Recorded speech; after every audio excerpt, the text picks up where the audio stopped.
Okay, so the next part of chapter 20, the applied measure, okay, it's 20.2. It's looking at a thing called area and a thing called perimeter. Maybe some of you have heard about this before. We're going to start from the very basics.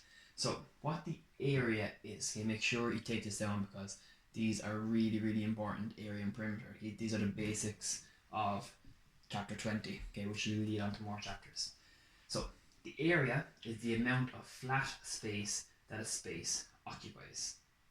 Okay, so if I have a rectangle, okay, it's a rectangle here, all of the flat space, so it's 2D, it's not going to be like 3D, like this is a 3D object because it has depth as well as the front. Okay, so the area of this rectangle is everything that you can colour in. So imagine like you're colouring it. So this in blue is all of my area. Okay, so make sure you take this down. Chapter 20, applied measure, area and perimeter. Area is the amount of flat space that a space occupies. So this is all the flat space. Okay, I'm going to put numbers on it so you can actually see what it means. The perimeter is the sum. So that means, I'll put it in brackets over it, you add the sum of the lengths of the sides of the shape. So it's adding up all of these lengths, okay, that are making up the shape, so that are the edge of the shape. So all of the red here is what makes up the shape. So I'm going to write in a few measurements. So I'm going to say that this is 6 centimeters, and I'm going to say that this is 3 centimeters. And from just those two, you should be able to figure out the two things we just discussed. You should be able to figure out the area, and you should be able to figure out the perimeter. So we'll start with the perimeter because that's generally easier. So imagine, okay, this is your garden, okay?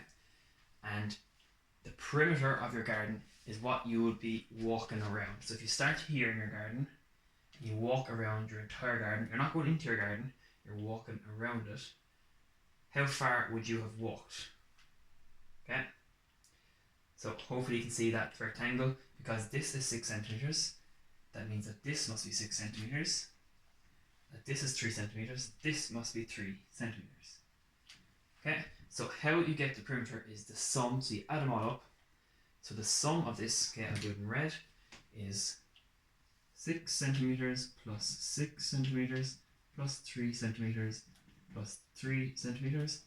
So the perimeter of your garden, it's a very small garden, maybe I should pick meters because they're much bigger, is 6 plus 6 is 12, plus 3 is 15, plus 3 is 18 centimeters.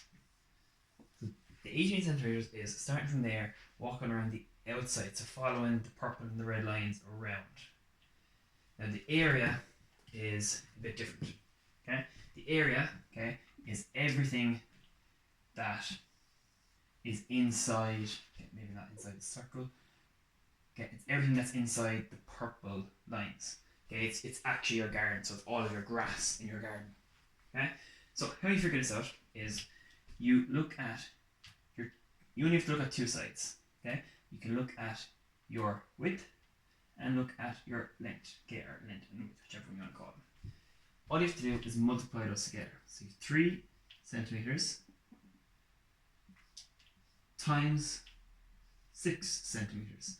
Okay, I'm just going to use brackets. We all know brackets mean multiply.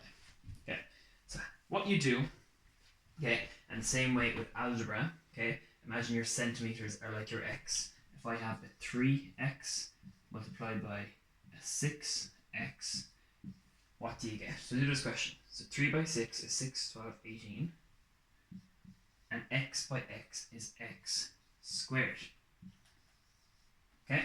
Exact same thing, except now your x's are actually called centimeters because it's real life problems. So we still have our numbers. Numbers by numbers is 18. But now we have centimeters multiplied by centimeters. So what's a centimeter multiplied by a centimeter? Same thing down here. An x multiplied by an x is an x squared. A centimeter multiplied by a centimeter is centimeter squared. So your area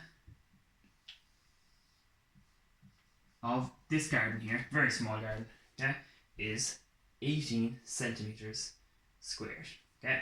Now it's a complete coincidence. Okay, probably shouldn't pick these. That the perimeter is the same thing as the area. Complete coincidence, okay, will not always work out. Okay, this is just a bad example I picked. Okay, we'll do other ones. So that's how you figure out your area and your perimeter.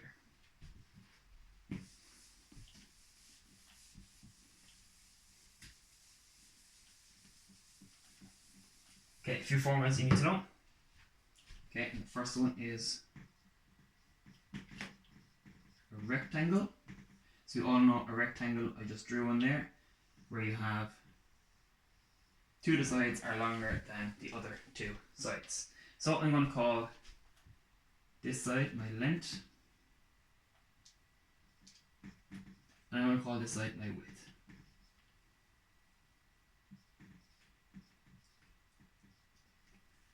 And this is my length, and that's my width. So my length goes from there to there, so that means my length is also here, and my width goes from there to there, so my width is also there. Okay, I could also call them L and W. Okay, so how to figure out your area of a rectangle. There's nice formulas. Okay, so the area, we know it's our length by our width. Okay, it's nice and easy. I'm not going to write it out because I don't want to waste time. I'm going to use my short ways of writing it. Length, L, times, we know the brackets means multiply. So length times width gives you the area of a rectangle. Now to get your perimeter, okay, there's a nice formula you can do. So again, I'm not going to write length on it because I'll be here all day. But you know perimeter is your length plus your width plus your length plus your width. And then we know from algebra we have like terms here. We have two L's and we have two W's, so you can add those together. So the perimeter formula is 2L plus 2W, because I have two L's here and I have two W's here. They're like terms, you can add them together. Okay, and the last one is your square.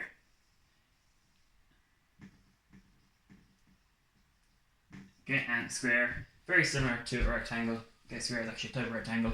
Okay, I won't get into that though. So again, this is the exact same thing. Okay, I'm going to call this my length. But because I know a square, this length is equal to this length, this is actually the exact same thing. The same way I had my length here being called the exact same thing, my width called the exact same thing because they're the same distance. So my length, this is also a length, this is also a length, and this is also a length. So they're all lengths because a square is a perfect square. They're all the same measurements, they're all the same length. And how to get your area of a square. Here we did our length by our width because they're different measurements, but here they're the same measurements, so it's length by length. So L by L, or the other way of writing that, if you had algebra, so it's an algebra question, L by L, how many L's are there? That is equal to L squared. Okay, so either way of writing these, this is the shorter way, L by L or L squared. And the last thing is perimeter. Okay, and the perimeter is again the same way we did rectangle, length plus width plus length plus width. This time no, it's all lengths, so it's length plus length plus length and plus length. Exact same way we sorted out our two L's and our two W's. Here, perimeter is 4L. So these are the four formulas you need to know. The perimeter of a square is 4L. The area of a square is L squared. The perimeter of a rectangle is 2L plus 2W. And the area of a rectangle is length times width, or L times W. Okay, make sure you take those all down in your notes, and we'll do a question in the next video.